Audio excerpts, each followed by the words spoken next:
Hello friends, welcome to my channel. ಇವತ್ತೊಂದು different concept ತಗೊಂಡು ನಿಮ್ಮ ಮುಂದೆ ಬಂದಿದ್ದೀನಿ. ಅದು ಯಾವುದು ಅಂತ ಅಂದರೆ ಬ್ರೋಕನ್ ಪಾಟ್ ಐಡಿಯಾ. ಯಾರ ಮನೆಯಲ್ಲಿ ಪ್ಲ್ಯಾಂಟ್ಸ್ ಇರುತ್ತೆ ಅಥವಾ ಗಾರ್ಡನ್ ಇರುತ್ತೆ ಅವ್ರ ಮನೆಯಲ್ಲಿ ಈ ರೀತಿ ಒಂದಲ್ಲ ಒಂದು ಒಡೆದೋಗಿರೋ ಪಾಟ್ ಇದ್ದೇ ಇರುತ್ತೆ. ಅದನ್ನು ಯೂಸ್ ಮಾಡಿಕೊಂಡು ಈ ರೀತಿ ಮಿನಿಯೇಚರ್ ಗಾರ್ಡನ್ನ ಹೇಗೆ ಮಾಡ್ಬೋದು ಅಂತ ತೋರಿಸ್ಕೊಡ್ತೀನಿ.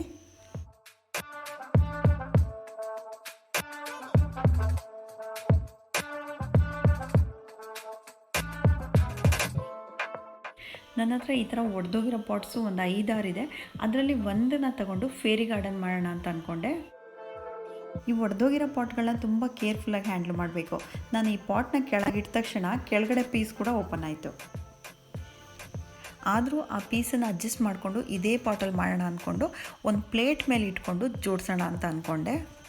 ಈ ಫೇರಿ ಗಾರ್ಡನ್ ಮಾಡೋದಕ್ಕೆ ಏನೇನು ರೆಡಿ ಮಾಡ್ಕೊಂಡಿದ್ದೀನಿ ಅಂತ ತೋರಿಸ್ತೀನಿ. ಫಸ್ಟು ಪ್ಲ್ಯಾಂಟ್ಸ್ನ ತೊಗೊಂಡಿದ್ದೀನಿ. ನಿಮ್ಮ ಇಷ್ಟದ ಯಾವ್ದು ಬೇಕಾದರೆ ತೊಗೋಬೋದು, ಆದರೆ ಒಂದೇ ನೇಚರ್ ಇರೋವಂಥ ಗಿಡಗಳನ್ನ ತೊಗೋಬೇಕು.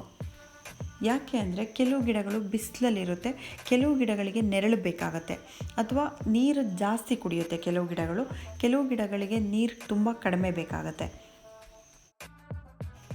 ಹಾಗಾಗಿ ಒಂದೇ ನೇಚರ್ ಇರೋವಂಥ ಗಿಡಗಳನ್ನ ತೊಗೋಬೇಕು. ನಾನು ಸಕ್ಯುಲೆಂಟ್ಸ್ನ ತೊಗೊಂಡಿದ್ದೀನಿ. ಈ ಪಾಟಿಗೆ ಡೆಕೋರೇಟ್ ಮಾಡೋಕ್ಕೆ ಮಾಸ್ ಇಟ್ಕೊಂಡಿದ್ದೀನಿ.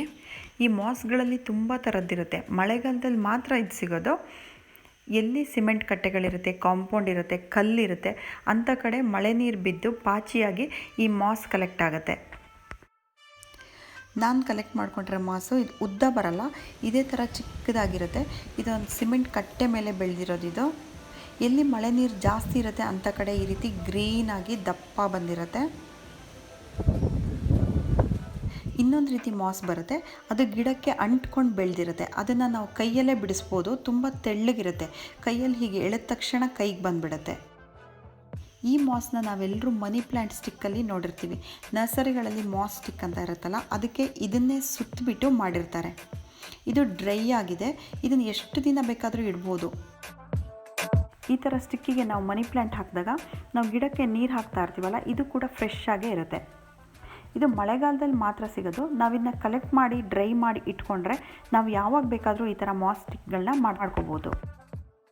ನಾನಿವಾಗ ಈ ಬ್ರೋಕನ್ ಪಾಟಿಗೆ ಬೇಕಾಗೋವಂಥ ಮಾಸ್ನ ಕಲೆಕ್ಟ್ ಮಾಡಿ ಇಟ್ಕೊಳ್ತೀನಿ. ಒಂದು ಚಾಕು ತಗೊಂಡು ಮೇಲೆ ಎತ್ತಿದ್ರೆ ಬರುತ್ತೆ. ಅದು ತುಂಬ ಸಾಫ್ಟಾಗಿರುತ್ತೆ. ಎಷ್ಟು ಗ್ರೀನ್ ಆಗಿದೆ ಅಲ್ವಾ, ನೋಡೋಕ್ಕೆ ಒಳ್ಳೆ ಟರ್ಫ್ ಇದ್ದಂಗೆ ಇರುತ್ತೆ.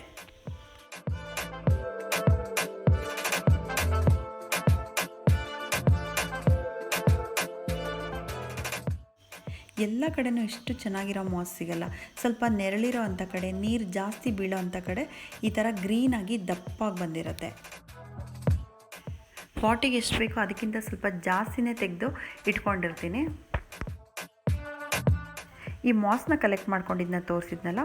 ನೆಕ್ಸ್ಟ್ ನಾನು ಯಾವ್ದು ಇಟ್ಕೊಂಡಿದ್ದೀನಿ ಅಂತಂದರೆ ಒಡೆದೋಗಿರೋ ಪಾಟಿಂದು ಪೀಸ್ಗಳೆಲ್ಲ ಇರುತ್ತಲ್ಲ, ಅದನ್ನು ಇಟ್ಕೊಂಡಿದ್ದೀನಿ. ಅದು ಯಾವ ಶೇಪಲ್ಲಿ ಒಡೆದೋಗಿದ್ರೂ ಅದಕ್ಕೊಂದು ಶೇಪ್ ಕೊಡ್ಬೋದು ನಾವು. ಇದು ಟೆರಾಕೋಟಾ ಕಾಫಿ ಮಗ್ಗು. ಇದು ಸಿಗುತ್ತೆ ಅನ್ನೋ ಐಡಿಯಾನೇ ನನಗಿರಲಿಲ್ಲ. ಇವತ್ತು ಬೆಳಗ್ಗೆ ಅಷ್ಟೇ ಒಡೆದೋಯ್ತಿದ್ದು. ಸರಿ, ಇನ್ನೇನು ಮಾಡೋದು, ಈ ಬ್ರೋಕನ್ ಪಾಟಿಗೆ ಯೂಸ್ ಮಾಡ್ಕೊಳ್ಳೋಣ ಅಂತ ಅಂದ್ಕೊಂಡೆ. ನೆಕ್ಸ್ಟು ಮಣ್ಣನ್ನು ತೊಗೋಬೇಕು. ನಾರ್ಮಲ್ ಪಾಟಿಂಗ್ ಮಿಕ್ಸೇ ತೊಗೋಬೇಕು. ನಾವು ಆ ಒಡೆದೋಗಿರೋ ಪಾಟಲ್ಲೂ ಗಿಡ ನೆಡ್ತಾ ಇರೋದ್ರಿಂದ ನಾವು ಗಾರ್ಡನಿಗೆ ಯೂಸ್ ಮಾಡೋವಂಥ ಮಣ್ಣೇ ತೊಗೋಬೇಕು. ನಾನೊಂದು ಸ್ವಲ್ಪ ಕಾಂಪೋಸ್ಟ್ ಸೇರಿಸ್ಕೊಂಡಿದ್ದೀನಿ ಆ ಮಣ್ಣಿನ ಜೊತೆ. ಫಸ್ಟು ಡ್ರೈನೇಜ್ ಹೋಲ್ಗೆ ಪಾಟಿಂದೇ ಪೀಸ್ ಇಡ್ತಾ ಇದ್ದೀನಿ. ಇದಾದಮೇಲೆ ಮಣ್ಣನ್ನು ಪ್ಯಾಕ್ ಮಾಡ್ಕೊಳ್ತಾ ಹೋಗಬೇಕು. ಮಣ್ಣನ್ನು ಸ್ವಲ್ಪ ವೆಟ್ ಮಾಡ್ಕೊಂಡಿರಬೇಕು.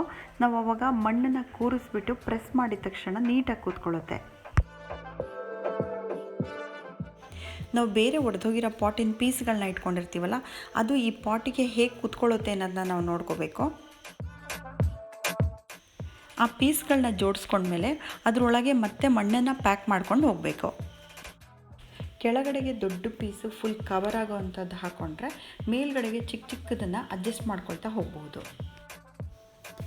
ನೋಡೋಕ್ಕೆ ಸ್ಟೆಪ್ ಬೈ ಸ್ಟೆಪ್ ಇರಬೇಕು, ಆ ರೀತಿ ಶೇಪ್ನ ಮಾಡ್ಕೊಂಡು ಹೋಗಬೇಕು. ನಿಮ್ಮ ಹತ್ರ ಯಾವ್ಯಾವ ಥರ ಒಡೆದೋಗಿರೋ ಪೀಸಸ್ ಇದೆ ನೋಡಿಕೊಂಡು ಆ ಜಾಗಕ್ಕೆ ಹೇಗೆ ಅಡ್ಜಸ್ಟ್ ಆಗುತ್ತೆ ನೋಡಿಕೊಂಡು ಕೂರಿಸ್ಕೋಬೇಕು. ಮಣ್ಣನ್ನು ನಾವು ಪ್ರೆಸ್ ಮಾಡಿ ಪ್ಯಾಕ್ ಮಾಡ್ತಾ ಇರ್ತೀವಲ್ಲ, ಆವಾಗ ಈ ಒಡೆದೋಗಿರೋ ದೊಡ್ಡ ಪಾಟ್ ಕೂಡ ಒಡೆಯೋವಂಥ ಚಾನ್ಸಸ್ ಇರುತ್ತೆ. ನನಗೂ ಅದೇ ಆಯಿತು.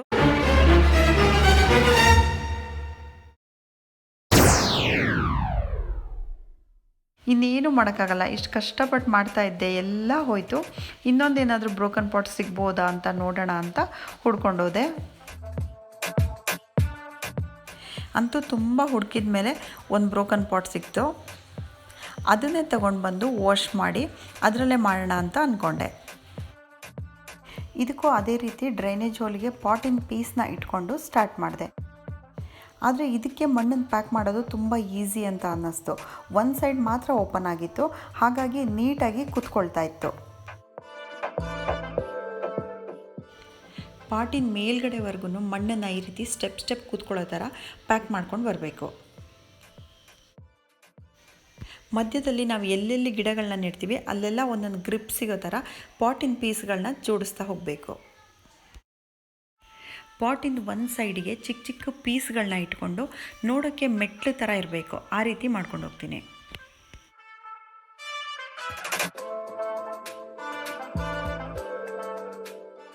ಈ ಕಾಫಿ ಕಪ್ಗೂ ಒಂದು ಚಿಕ್ಕ ಪ್ಲ್ಯಾಂಟ್ ಹಾಕ್ಬಿಟ್ಟು ಪಾಟ್ ಕೆಳಗಡೆ ಇಡ್ತೀನಿ. ಇವಾಗ ಈ ಇಡೀ ಪಾಟಿಗೆ ಮಾಸ್ನ ಅಂಟಿಸ್ಕೊಂಡು ಹೋಗಬೇಕು. ಮಾಸ್ನ ಇಟ್ಟ ಮೇಲೆ ಮಣ್ಣಿಗೆ ಚೆನ್ನಾಗಿ ಅಂಟ್ಕೊಳ್ಳೋ ಥರ ಸ್ವಲ್ಪ ಪ್ರೆಸ್ ಮಾಡಬೇಕು. ಇವಾಗ ಗಿಡಗಳನ್ನ ಎಲ್ಲೆಲ್ಲಿ ಜಾಗ ಇರುತ್ತೆ ಅಲ್ಲೆಲ್ಲ ನೋಡಿಕೊಂಡು ಹಾಕ್ತಾ ಹೋಗ್ತೀನಿ. ಈ ಬ್ರೋಕನ್ ಪಾಟ್ ಕಾನ್ಸೆಪ್ಟನ್ನ ನಿಮ್ಗೆ ಯಾವ್ಯಾವ ಥರ ಐಡಿಯಾಸ್ ಇರುತ್ತೆ ಆ ರೀತಿ ಮಾಡ್ಕೊಂಡು ಹೋಗ್ಬೋದು. ಈ ವಿಡಿಯೋ ಎಂಡಲ್ಲಿ ಕೆಲವು ಫೋಟೋಸ್ನ ಹಾಕ್ತೀನಿ, ಅದರಲ್ಲಿ ನಿಮ್ಗೆ ಯಾವುದಾದ್ರೂ ಇಷ್ಟ ಆದರೆ ನೀವು ಆ ರೀತಿ ಮಾಡ್ಕೋಬೋದು. ಸಕ್ಯುಲೆಂಟ್ದೇ ಅಲೋವೆರಾ ತೊಗೊಂಡಿದ್ದೀನಿ, ಅದನ್ನು ಹಾಕ್ತಾಯಿದ್ದೀನಿ. ಈ ಬ್ರೋಕನ್ ಪಾಟ್ ಕಾನ್ಸೆಪ್ಟನ್ನ ಇದೇ ರೀತಿ ಮಾಡಬೇಕು ಅಂತ ಇಲ್ಲ, ನಿಮಗೆ ಯಾವ್ಯಾವ ಥರ ಐಡಿಯಾಸ್ ಇರುತ್ತೆ ಆ ರೀತಿ ಮಾಡ್ಕೊಂಡು ಹೋಗ್ಬೋದು. ನೀವು ಯಾವುದಾದ್ರೂ ಚೆನ್ನಾಗಿರೋ ಲ್ಯಾಂಡ್ಸ್ಕೇಪ್ ಗಾರ್ಡನ್ ನೋಡಿದರೆ ಅದನ್ನು ಇದರಲ್ಲಿ ನೀವು ರೀಕ್ರಿಯೇಟ್ ಮಾಡ್ಬೋದು.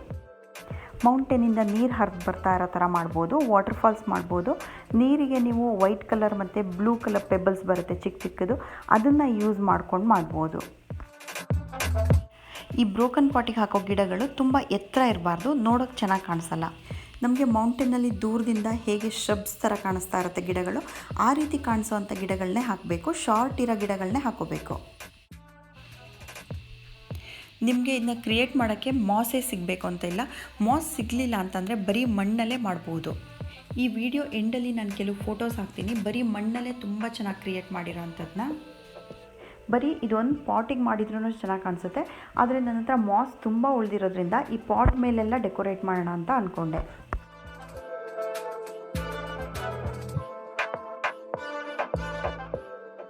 ಒಡೆದೋಗಿರೋ ಕಾಫಿ ಮಗ್ಗಲ್ಲಿ ಕೂಡ ಒಂದು ಗಿಡನ ಹಾಕಿಡ್ತೀನಿ. ಇದಕ್ಕೆ ಡೆಕೋರೇಟ್ ಮಾಡೋಕ್ಕೆ ನಿಮ್ಮ ಮನೆಯಲ್ಲಿ ಮಕ್ಕಳದು ಹಳೆ ಟಾಯ್ಸ್ ಇರುತ್ತಲ್ಲ ಅದನ್ನು ಕೂಡ ಯೂಸ್ ಮಾಡ್ಕೋಬೋದು. ಬ್ರಿಡ್ಜು ಮತ್ತು ಚೇರು, ಟೇಬಲ್ಲು ಅದನ್ನೆಲ್ಲ ಇದಕ್ಕೆ ಯೂಸ್ ಮಾಡ್ಕೋಬೋದು. ಈ ಮಾಸ್ ಎತ್ತರ ಬೆಳೆಯುತ್ತಾ ಅಂತ ನೀವು ಅಂದ್ಕೋಬೋದು, ಇಲ್ಲ ಇದು ಎತ್ತರ ಬೆಳೆಯಲ್ಲ, ಇಷ್ಟೇ ಇರುತ್ತೆ, ಆದರೆ ಸ್ವಲ್ಪ ಸ್ಪ್ರೆಡ್ ಆಗುತ್ತೆ. ಇವಾಗಿರೋದಕ್ಕಿಂತ ಸ್ವಲ್ಪ ಪಾಟ್ ಸುತ್ತ ಕವರ್ ಆಗುತ್ತೆ ಅಷ್ಟೇ. ಪ್ಲೇಟ್ ಮೇಲೆ ಹಾಕಿರೋ ಮಣ್ಣಿನ ಮೇಲೆಲ್ಲ ಮಾಸ್ನ ಕವರ್ ಮಾಡ್ಕೊಂಬರ್ತೀನಿ, ಅಲ್ಲಿಗೆ ಈ ಕೆಲಸ ಮುಗಿಯುತ್ತೆ. ಲಾಸ್ಟಲ್ಲಿ ನನ್ನ ಮಗ ಅವ್ನ ಟಾಯ್ಸ್ನೆಲ್ಲ ಕೆಲವು ಕೊಟ್ಟಿದ್ದಾನೆ. ಡೋರೆಮೋನು, ಲಯನ್ನು, ಜಿರಾಫೆ ಎಲ್ಲ ಕೊಟ್ಟಿದ್ದಾನೆ. ಅದನ್ನು ಇದರಲ್ಲಿ ಇಟ್ಬಿಟ್ಟು ಡೆಕೋರೇಟ್ ಮಾಡ್ತೀನಿ.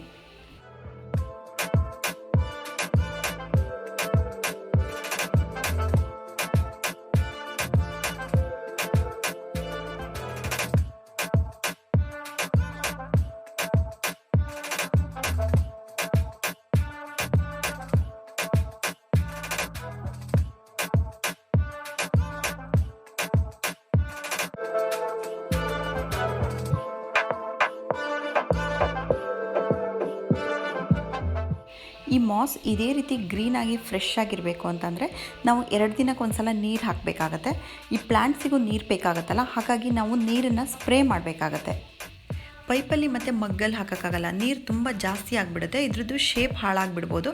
ಅದಕ್ಕೆ ನಾವು ಸ್ಪ್ರೇಯರಲ್ಲೇ ಮಾಡಬೇಕು, ಅಥವಾ ನಾವು ಕೈಯಲ್ಲೇ ನೀರನ್ನ ಚಿಮುಕಿಸ್ಬೋದು.